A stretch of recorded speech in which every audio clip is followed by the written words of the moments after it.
Welcome to the Deep Dive. I'm your guide, and as always, I'm joined by our fantastic expert. Today, we are jumping into Deep Dive number 6. And this is a big one, folks. It touches, well, pretty much every part of modern life. We're talking about the attention economy. It's a huge topic, absolutely central. Our mission today is pretty clear. We want to unpack how our focus, our basic human attention, somehow turned into the world's most valuable currency. And crucially, how you, listening right now, can start to strategically reclaim it. It's essential. If you've ever felt like your mind is just constantly pulled in a million directions, maybe besieged by pings, notifications, that endless scroll. Which is most of us, let's be honest. Exactly. You are not alone. And more importantly, you are definitely not imagining things. So today, we're going to pull back the curtain. We'll look at why this is happening, who exactly is benefiting from this constant grab for your focus, and most importantly, what concrete steps you can take to start getting some control back. We'll trace the intellectual origins, expose the mechanics, some pretty sophisticated stuff designed to capture your attention. We'll also illuminate the profound costs, often hidden costs, to your well-being. And then, the really important part, we want to equip you with a roadmap, a way to navigate this challenging landscape and actually thrive in a world practically designed for distraction. Sounds like a plan. So, are you ready to dive deep with us? Let's do it. It's fascinating because the groundwork for this whole concept we now call the attention economy, it wasn't laid yesterday. It actually goes back over 5 decades to the Nobel laureate Herbert A. Simon. Right, I remember reading about it, late 60s. Exactly, late 1960s. And he had this incredibly prescient insight. It feels more relevant now than ever, honestly. He recognized that as digital information started becoming super abundant, and even back then, he saw it doubling roughly every 2 years. Wow, even then. And it's only accelerated. Massively. He realized that this flood of information would inevitably create a new, profound scarcity. And that scarcity, he argued, would be human attention. Makes sense. There's only so much bandwidth we have, right? Precisely. Our cognitive capacity, the hours in a day, our biological processing limits, they're relatively fixed. But the information demanding our engagement, it's virtually limitless. It just keeps growing. So the equation flips. Completely inverted. The economic challenge wasn't managing the information anymore. The real challenge, the real value, became managing the scarcity of our attention. So this isn't just about my email inbox feeling overwhelming. Oh, it's much bigger than that. If we connect this to the bigger picture, this is a fundamental economic principle reshaping modern life, full stop. It puts this immense constant pressure on you to filter, to prioritize, to resist this relentless flood. It feels like a constant battle sometimes. It is. And we're talking about a shift as profound, really, as the Industrial Revolution that moved us from agrarian to industrial societies. Now we're firmly in an attention-driven age. Focus itself is the prime commodity. And you can really feel the effects, can't you? It's not just theoretical. It impacts how we think, how we focus, or struggle to. I mean, have you ever tried to read a book lately? Like a physical book or even a long article online? Oh, absolutely. The pull to just check something else is strong. Right. Your mind wanders after a few paragraphs. You feel that itch to check your phone, open another tab, just stop. And the thing is, it's not just a lack of willpower. Our brains are literally being reconditioned. That's the crucial point. Reconditioned. Dr. Gloria Marks, she's a big researcher in this area, right? Her work paints a pretty stark picture. Very stark. Her studies showed the average attention span on digital devices fell dramatically. Yeah, it went from about 2.5 minutes back in 2004. Which already doesn't sound like much. Right. To just 47 seconds recently. 47 seconds. That's a 66% decrease in less than 20 years. It's staggering. It really is.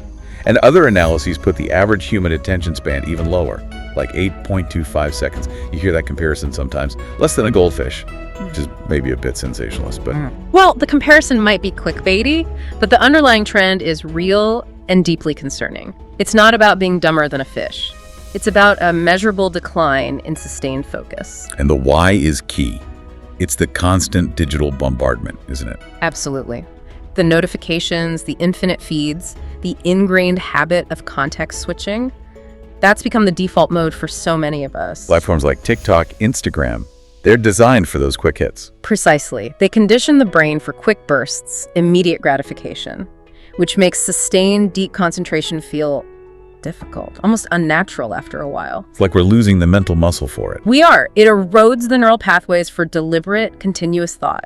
It's a fundamental retraining of our cognitive habits, often happening without us even realizing it, let alone consenting to it. And this fragmentation, this constant switching, it comes at a real cost, doesn't it? A cognitive cost. A significant one, and often underestimated. We think we're being efficient, juggling multiple things. Context switching. Feels productive sometimes, right? Checking things off the list. It feels productive, but the research, like studies from the American Psychological Association, tells a different story. It can cut our overall productivity by up to 40%. 40%? That's huge. Yeah. Not a minor dip. Not at all. It imposes this heavy, often invisible mental load.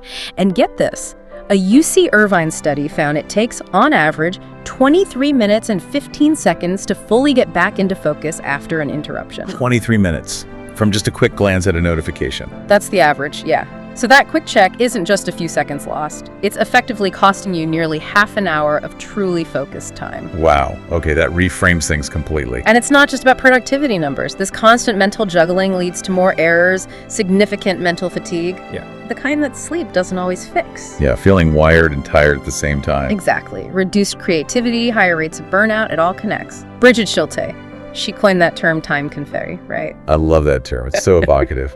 It really is. How modern life just shatters our time into these tiny, almost useless fragments. Garbagey moments, she called them. Too small to do anything meaningful. Filled with notifications and little non-essential tasks. And this creates a physiological state. It's called continuous partial attention. Your brain is constantly scanning, hyper alert, never truly settling. You feel like you're adapting, but underneath. Underneath, it's driving up stress hormones, adrenaline, cortisol. And this can create this weird addictive cycle where checking the device temporarily eases the stress the device itself is causing. Oh, that's insidious. It is. And the belief that we're effective multitaskers, it's largely an illusion. It actually trains the brain against deep engagement.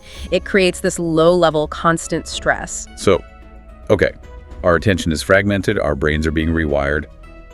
Who is actually benefiting from all this? It's clearly not us, the users, in the long run. And not primarily, no. The business models driving the attention economy are fundamentally asymmetric. Asymmetric, meaning? Meaning the person using the service, you, is often not the main paying customer. Think about the tech giants, Google, Meta, Facebook, Instagram. Their services are free, in quotes. Big quotes. Because nothing is truly free, right?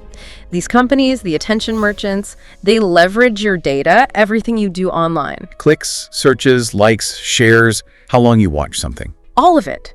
Your preferences, habits, behaviors, this incredibly detailed data gets meticulously repackaged. And then it's sold on what's essentially an attention-based marketplace to advertisers, marketers, other businesses. The scale must be enormous. Mind-boggling. Look at Alphabet, Google's parent company. In 2021, over 81% of their revenue, that's more than $209 billion, came directly from Google advertising products. Search ads, YouTube ads. $200 billion. Just from ads. It's not a side business, it's the business. It is the business. So the really profound takeaway here is when you're scrolling, liking, searching, you're not just consuming info or connecting. You're participating in this economy. Actively participating. Your attention, your time, your data, those are the commodities being traded. And feeds itself, right? My data influences the ads I see, the content I get shown. Exactly. It creates this self-perpetuating cycle. The data from your current behavior refines algorithms to influence your future behavior. It commodifies not just content consumption, but your identity, your attention itself. It's designed to keep you engaged, always clicking, always scrolling. And it works so well because it taps into our psychology, our biology, doesn't it? Oh, absolutely. It's not accidental. It's deeply, meticulously rooted in psychology and neurobiology. These platforms are intentionally engineered to be addictive. They leverage these powerful feedback loops. You might have heard of the hook model. Vaguely. Remind me. It's a 4-stage cycle that turns casual use into habit. Starts with a dring. Trigger could be internal like boredom or external like a notification. Then an action simple like scrolling or clicking. Then comes the key part, a variable reward. Unpredictable. A like, a comment, surprising content. The variability is important. Crucial. That's the principle of intermittent reinforcement.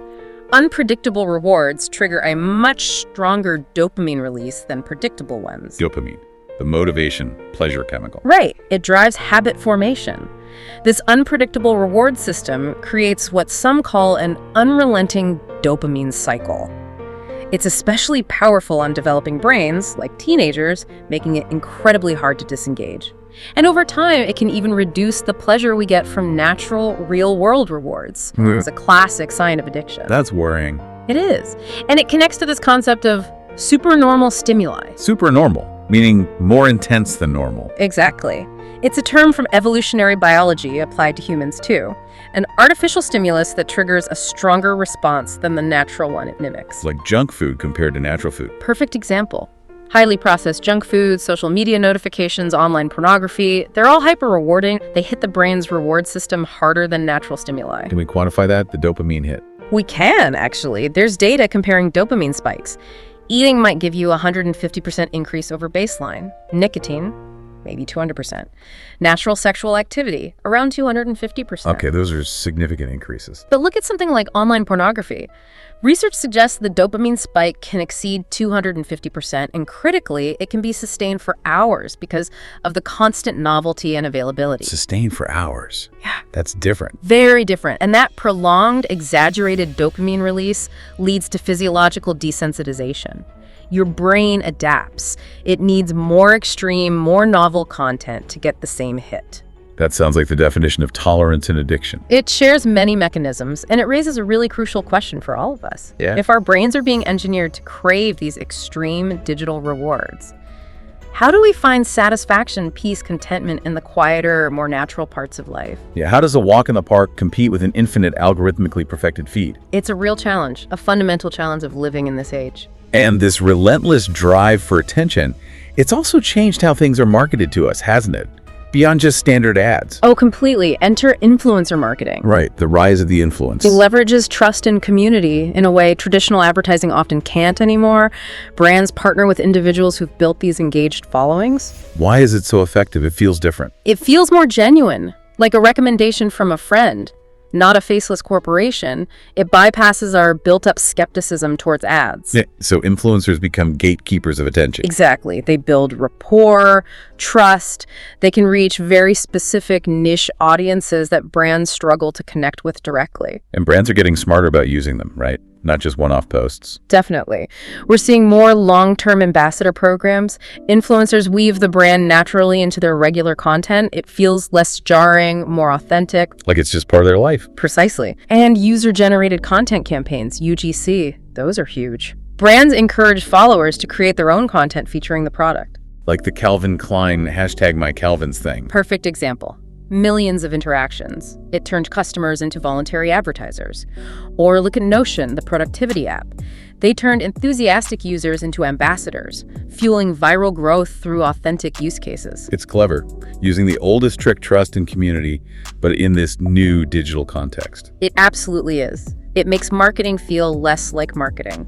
It's a shift from the old one-to-many broadcast model to this community-driven, many-to-many approach.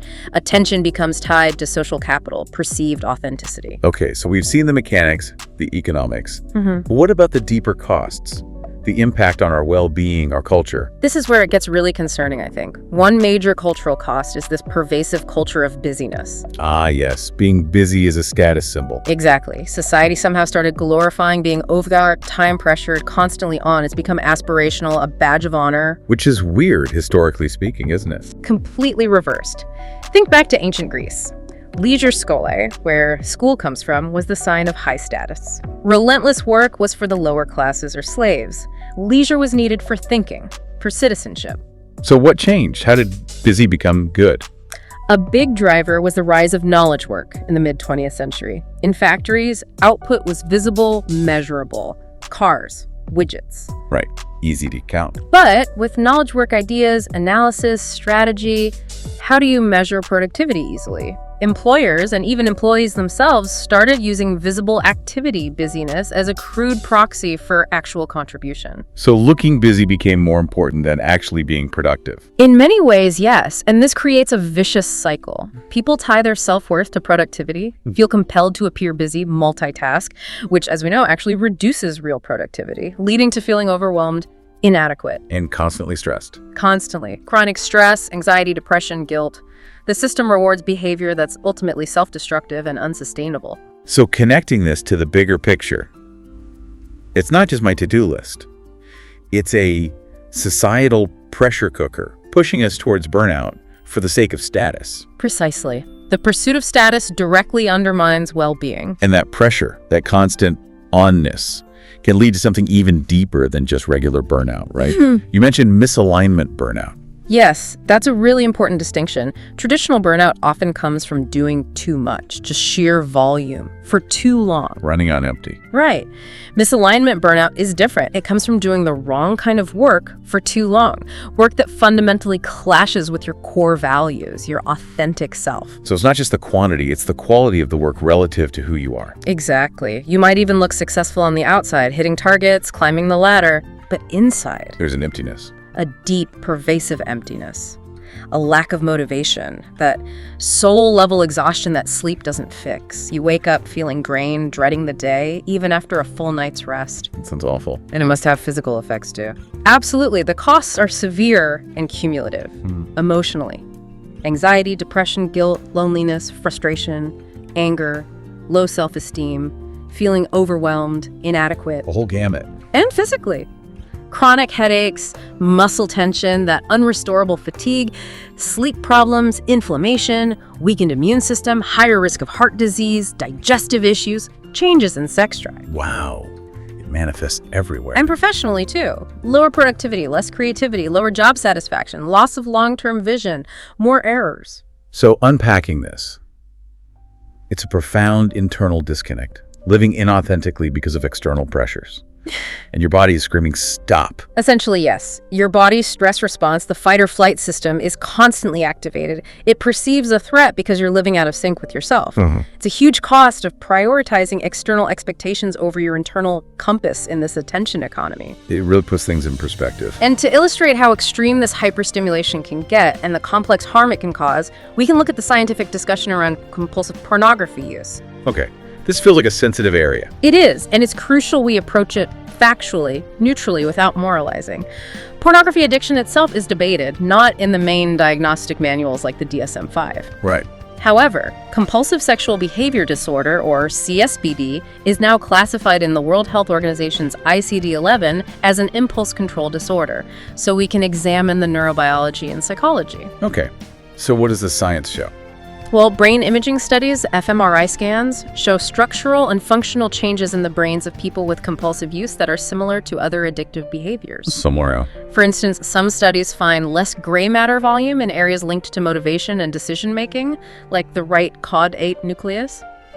And Dr. Valerie Voon's Cambridge study showed men with CSBD had much higher activity in reward-processing brain regions when viewing porn, similar to how people with drug addictions react to drug cues. So it lights up the reward system intensely. Back to the supernormal stimulus idea. Exactly. It generates those unnaturally high, prolonged dopamine spikes. This leads to desensitization, needing more extreme or novel content for the same effect. It's a classic escalation pattern seen in addiction. And the psychological distress, where does that come from? It's complex. It's an interplay between these brain changes and psychological factors.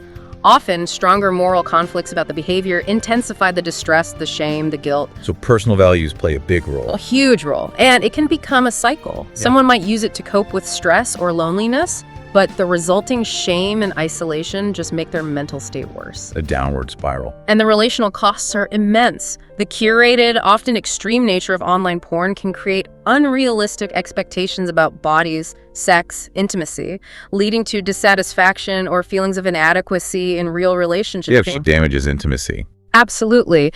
And the secrecy often involved erodes trust, communication, creates emotional distance. It's a powerful example, perhaps an extreme one, of how hyperstimulation can cause multi-layered harm, brain changes, psychological distress, real-world relationship damage. It shows how these attention-capturing mechanisms can manifest destructively. Okay, this is all quite sobering. The costs are clearly profound, so we desperately need a new way forward, right? A paradigm shift. We absolutely do. We need strategies to reclaim our focus. And a powerful framework for that comes from Newport, doesn't it? Yeah. His idea of deep work. Yes, deep work is essentially the antidote to the fragmentation we've been talking about. How does he define it exactly? He defines it as professional activity performed in a state of distraction-free concentration, work that pushes your cognitive capabilities to their limit. So focused intensity. Exactly. And the outcome. You create new value, you improve your skills, you produce higher quality work faster. It's the opposite. Shallow work. Right. Shallow work is the non-cognitively demanding stuff. Logistics, email, easy to replicate tasks, often done while distracted. Like most of my day feels sometimes. Many people feel that way. But the value proposition Newport makes is that deep work is a trainable skill. And in our distracted world, it's becoming increasingly rare. And therefore, more valuable. Immensely valuable. He outlines different ways to integrate it, like the monastic approach, basically isolating yourself completely. Pretty extreme. Not practical for most. No. Then there's bimodal clear, long stretches for deep work, maybe days, separated from other tasks. Rhythmic is often best for starting dedicating, say, 3-4 hours to deep work every single day, building a habit. Like a workout routine for your brain. Good analogy. And journalistic grabbing deep work moments whenever you can. Needs a lot of discipline, though. She also has practical rules, right? Yeah. Yes. Key ones are: schedule your deep work hours like important meetings. Create a shutdown ritual at the end of the day to signal work is over and let your mind rest. Embrace boredom. Don't fill every idle moment with your phone. Train your focus muscle. Maybe quit social media or drastically reduce it. And actively drain the shallows, minimize non-essential tasks and meetings. So the takeaway for listeners is, this is learnable. You can rebuild concentration and turn it into a superpower almost. Absolutely. It's about consciously cultivating that ability. It's a huge advantage today. And beyond the work aspect, what about that deeper sense of emptiness, that misalignment burnout we talked about? How do we tackle that? That requires going deeper into the psychology of authenticity. And acceptance and commitment therapy, ACT, offers a really useful framework here. ACT, how does that help? ACT emphasizes identifying your core values and then committing to actions that align with them. It's crucial to distinguish values from goals. Okay, what's the difference again? Goals are destinations, specific outcomes. Get a promotion, finish a project. Values are directions, ongoing guiding principles, how you want to be in the world, like honesty, connection, creativity, compassion. So goals are things you achieve, values are how you live. Exactly. Values give life meaning and direction. They're like a compass. The cost of the attention economy is often losing touch with that internal compass. We chase external goals, societal expectations that don't actually align with our values. Leading to that stress, anxiety, inauthenticity. Precisely. So the solution is to consciously reestablish connection with your values. Exercises can help, like the 90th birthday exercise. Imagine looking back on your life, what truly mattered. Who were you? That sounds powerful. Or simply reflecting on qualities you admire in others, why do those resonate? Clarifying your values gives you this incredibly strong guide for decisions, big and small.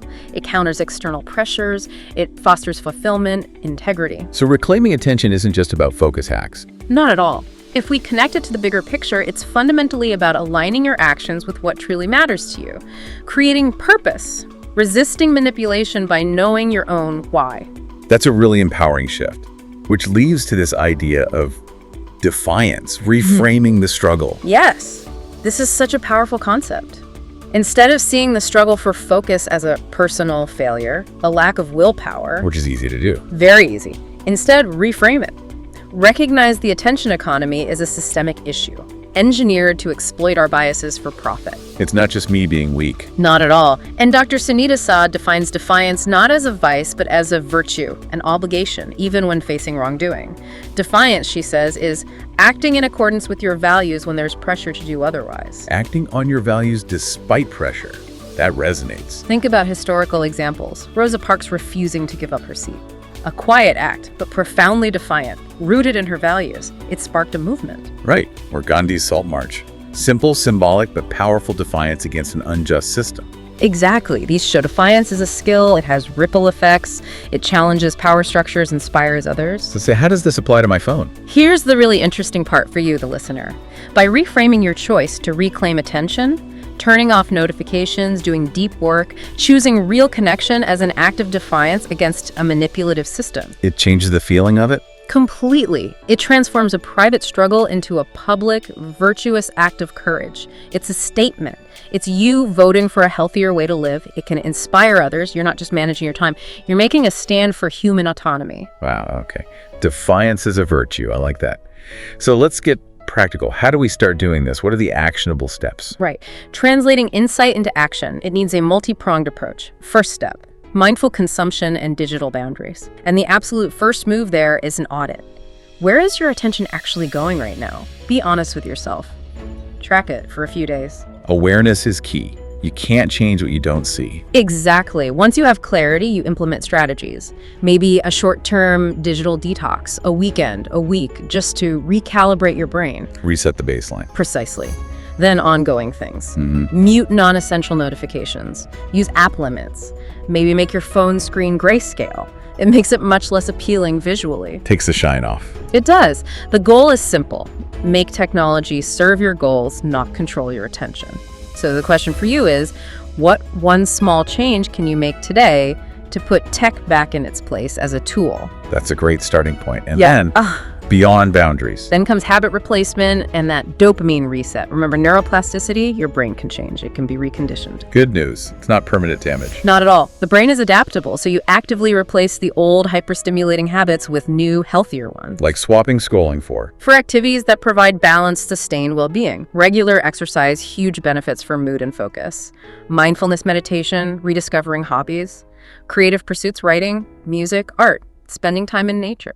things that nourish rather than just stimulate. Exactly. These activities boost dopamine too, but in a sustainable, regulated way. No crazy spikes and crashes. This helps stabilize the reward system, restores sensitivity to everyday pleasures. So things start feeling good again, simple things. Yes. Your brain heals. It recalibrates. It's about consciously choosing activities that build genuine well-being, not just chasing the next quick hit that leaves you empty. Makes sense. Boundaries, then replacement with healthier habits. What else? The third crucial piece is cultivating authentic social connection in the real world. As an antidote to digital isolation. Precisely. Real social bonding releases oxytocin, the love hormone. It works with dopamine to promote belonging, trust, positive social feelings. It's fundamental to our well-being as social creatures. We're wired for connection. Deeply wired. So intentionally prioritizing face-to-face interactions, having meaningful conversations, investing in authentic relationships. It's not just nice, it's necessary. It directly counters the psychological costs of the attention economy, the isolation, the comparison, the superficiality. So in a world pulling us apart digitally, deliberately investing in real human connection is one of the most powerful, nourishing acts of defiance you can undertake. It rebuilds community, resilience, reminds us of our shared humanity. that feels like a really positive note to build on. Okay, this has been, well, a truly deep dive into the attention economy. I think the core message is really clear now. Attention isn't just something we have, it's this vital, scarce currency. And how we choose to spend it, that's an act of sovereign choice, isn't it? Absolutely, especially now. And the cost, we talked about the fragmentation, the burnout, the misalignment, our brains being rewired. These aren't personal failures. No, they are predictable outcomes of a system designed to exploit our focus. So reclaiming our attention becomes this ultimate act of resistance, a form of defiance. A necessary defiance for well-being. The roadmap involves that commitment to deep work, finding authenticity through our values, and prioritizing real-world connection. It's about shifting from being passive consumers of information and stimuli, To becoming active, intentional investors of our own attention. taking control back, building resilience, meaning, purpose in this crazy, distracting world. So as we wrap up, here's a final thought for you, our listener, to take away. If your attention truly is your most valuable currency, what kind of world do we build if we all individually choose to invest it more wisely, more defiantly, with more intention? What's one small, defiant act you can take today to start reclaiming your focus? Something to really ponder. Thank you so much for joining us on this deep dive into the attention economy. We really hope this conversation has not just informed you, but truly empowered you to take back control of this incredibly precious resource. It's been a pleasure discussing it. We absolutely love sharing these insights. Until next time, stay curious, stay focused, and keep diving deep.